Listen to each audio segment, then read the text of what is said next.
একটি ছোট্ট গ্রামে বাস করত আরাফ নামের এক তরুণ। ছেলেটির চোখে ছিল হাজারো স্বপ্ন। একদিন সে নিজে কিছু করবে, নিজের একটা পরিচয় তৈরি করবে। কিন্তু বাস্তবতা ছিল ভয়ানক কঠিন। তার পরিবার ছিল অত্যন্ত দরিদ্র। বাবা ছিলেন একজন চা বিক্রেতা।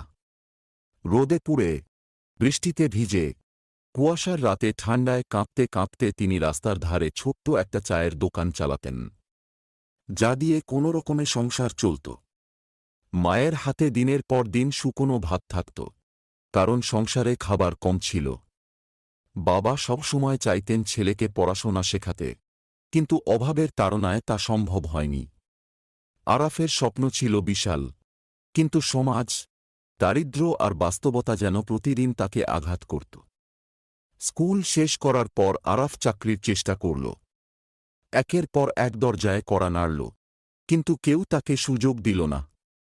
কেউ বলল, তোমার যোগ্যতা নেই, আবার কেউ বলল, অভিজ্ঞতা ছাড়া কেউ কাজ দেয় না। তার পরিচিতরা হাসাহাসি করত এবং বলত, এত বড় স্বপ্ন দেখে লাভ নেই, বাস্তবতা স্বীকার কর, তোর দ্বারা কিছুই হবে না। এই কথাগুলো আরাফের হৃদয়ে এক একটা ছুরির মতো আঘাত করত, কিন্তু সে হাল ছাড়েনি। প্রতিদিন রাতের অন্ধকারে সে আকাশের দিকে তাকিয়ে ভাবত, আমি সত্যিই কি কিছু করতে পারব না?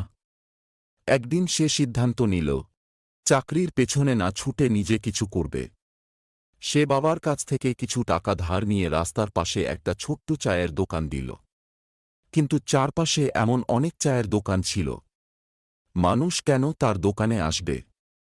সে ভাবতে লাগল, কিভাবে অন্যদের থেকে আলাদা হওয়া যায়। আরাফ নতুন নতুন আইডিয়া নিয়ে এলো। সে বিভিন্ন স্বাদের চা তৈরি করল, যেমন আদা চা, তুলসী চা, মশলা চা ও চকলেট চা।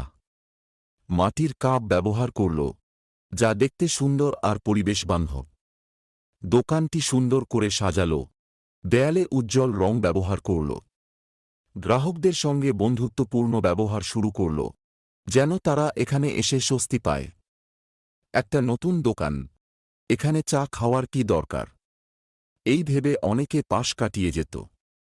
অনেক দিন কেটে গেল, কিন্তু ব্যবসা ভালো চলছিল না। একদিন রাতে বাড়ি ফেরার সময় সে বাবাকে বলল, বাবা, আমার দ্বারা কিছু হবে না। বাবা তখন ছেলের কাঁধে হাত রেখে বললেন, শোনো, পৃথিবী তোমাকে কষ্ট দেবেই, কিন্তু তুমি যদি হাল না ছাড়ো, তাহলে সাফল্য একদিন আসবেই। এই কথাগুলো যেন তার হৃদয়ে নতুন শক্তি এনে দিল। একদিন এক বৃদ্ধ লোক তার দোকানে চা খেলেন। চায়ের স্বাদ উপভোগ করে বললেন, তোর চায়ের স্বাদ অন্যরকম, এমন চা আগে কখনো খাইনি। সেই বৃদ্ধ লোক তার বন্ধুদের নিয়ে এলেন।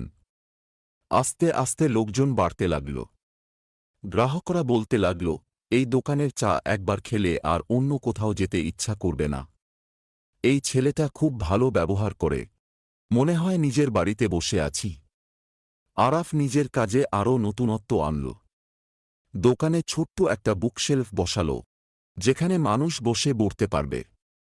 বিশেষ দিনে অফার দিল, পরীক্ষার্থীদের জন্য ফ্রি চা। দোকানের সামনে লিখল, আরাফ স্পেশালটি কর্নার। তার চায়ের দোকান এখন পুরো গ্রামে জনপ্রিয় হয়ে উঠল।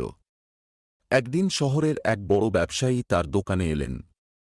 তিনি চায়ের স্বাদ উপভোগ করলেন এবং বললেন, তুমি যদি চাও, আমি তোমাকে সাহায্য করতে পারি। তুমি শহরে একটা বড় ক্যাফে খুলতে পারো। এটি ছিল আরাফের জীবনের সবচেয়ে বড় সুযোগ। তিনি ব্যবসায়ীর সাহায্যে শহরে একটা ছোট ক্যাফে খুললেন। সময়ের সঙ্গে সেটি জনপ্রিয় হয়ে উঠল। এরপর একের পর এক নতুন ব্রাঞ্চ খুলতে লাগল। আরাফের স্বপ্ন সত্যি হল। কিছু বছর পর এক সাংবাদিক প্রশ্ন করলেন, আপনার এত বড় সফলতার রহস্য কি? আরাফ মুচকি হেসে বলল, জীবনে কখনো হাল ছেড়ো না। ব্যর্থতা মানেই শেষ নয়, এটা নতুন করে শুরু করার একটা সুযোগ। নিজেকে কখনো ছোট মনে করো না। তুমি যা বিশ্বাস করো, সেটাই একদিন সত্যি হবে। মনে রাখুন, জীবনে যত বাধাই আসুক, চেষ্টা চালিয়ে যান। সাফল্য একদিন আসবেই। স্বপ্ন দেখুন, কারণ স্বপ্নই সফলতার প্রথম ধাপ। স্বপ্ন ছাড়া কোনো সফলতা সম্ভব নয়। যারা বড় কিছু করতে পেরেছে তারা প্রথমে একটা স্বপ্ন দেখেছে। তাই নিজের ভেতরের স্বপ্নগুলোকে কখনো মুছে ফেলবেন না। যত বড়ই বাধা আসুক, আপনার স্বপ্নটাই আপনাকে এগিয়ে নিয়ে যাবে। কঠোর পরিশ্রম করুন, কারণ পরিশ্রম ছাড়া কিছুই পাওয়া যায় না। সফলতার পথ সহজ নয়, কখনোই হবে না। কিন্তু যদি সত্যিকারের পরিশ্রম করেন তাহলে সাফল্য আসবেই। আপনি যত কঠোর পরিশ্রম করবেন, সফলতা তত দ্রুত আপনার কাছে ধরা দেবে। নতুন কিছু করার সাহস রাখুন, ব্যর্থতাকে ভয় পাবেন না। এই পৃথিবীতে যারা নতুন কিছু করতে পেরেছে তারা সবাই একসময় ব্যর্থ হয়েছিল। ব্যর্থতা মানেই শেষ নয়, বরং এটা নতুন করে শেখার এবং এগিয়ে যাওয়ার সুযোগ। তাই ভুল করতে ভয় পাবেন না, ব্যর্থতার মধ্যেই সফলতার বীজ লুকিয়ে থাকে। মানুষের কথায় কান দেবেন না, নিজের বিশ্বাসকেই অগ্রাধিকার দিন। এই পৃথিবীতে হাজারো মানুষ থাকবে যারা আপনাকে বলবে তোমার দ্বারা কিছু হবে না, কিন্তু মনে রাখবেন তারা আপনাকে আপনার সীমাবদ্ধতার কথা বলছে, আপনার ক্ষমতার কথা নয়। নিজের বিশ্বাসকেই সবচেয়ে বেশি গুরুত্ব দিন, কারণ আপনার স্বপ্নের মালিক আপনি, অন্য কেউ নয়। ব্যর্থতা মানেই শেষ নয়, বরং নতুন করে শুরু করার সুযোগ। একবার ব্যর্থ হলেই সব শেষ হয়ে যায় না, বরং ব্যর্থতা শেখায় কিভাবে নতুনভাবে আরও ভালোভাবে শুরু করা যায়। ইতিহাস সাক্ষী, যারা সত্যিকারের সফল হয়েছে তারা সবাই কোনো না কোনো সময় ব্যর্থ হয়েছিল।